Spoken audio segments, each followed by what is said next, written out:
Bonjour, ici Nathalie Gomez avec Madame Gavilan pour parler de l'évolution du métier de marchand de son arrière-grand-père et de son métier de vendeuse d'aujourd'hui. Bonjour Madame Gavilan. Quelles sont les différences entre les conditions de vie du métier de votre arrière-grand-père et du vôtre? Mon arrière-grand-père, lui, il devait travailler de très longues heures. Il devait voyager de ville en ville pour aller vendre sa marchandise, tandis que moi, j'ai un horaire fixe, c'est 8 heures par jour, 40 heures semaine. Et je ne dois pas vraiment voyager pour arriver à mon travail. C'est un magasin sur place.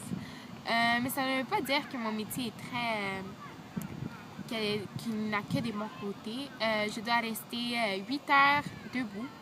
Et la lumière et le bruit sont très dérangeants. Donc, les deux ont leur mauvais et leur bon côté, mais je dirais que le métier de mon grand-père, le métier de marchand, était très difficile comparé au mien.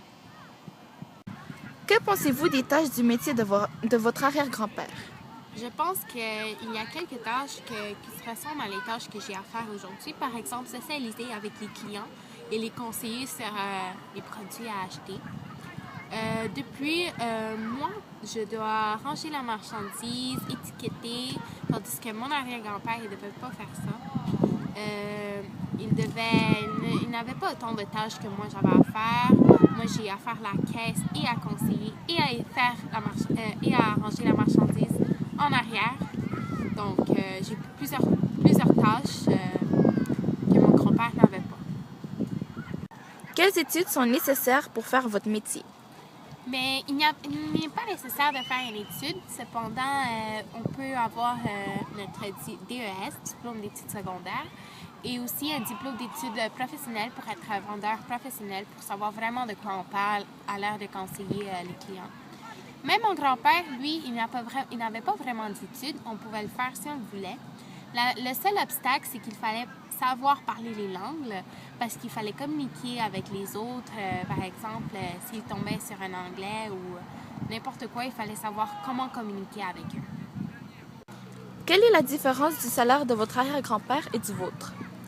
Mon grand-père, lui, s'il partait vers l'ouest en hiver, s'il passait l'hiver là-bas, il se faisait payer de 200 à 500 livres.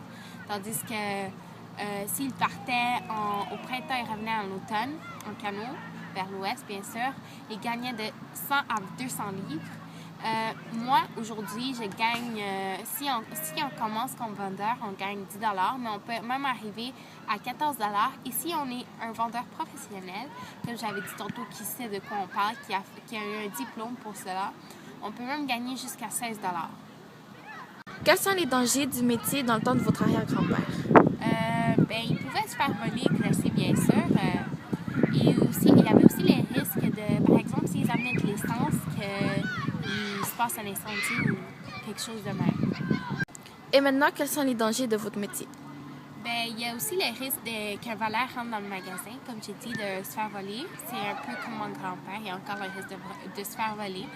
Il y a aussi les risques, lorsqu'on se fait voler, si on ne se rend pas compte, il faut être sûr qu'on a le bon montant et que le client est en train de remettre la bonne monnaie, le bon montant, car sinon, c'est nous qui vont devoir payer pour la faute.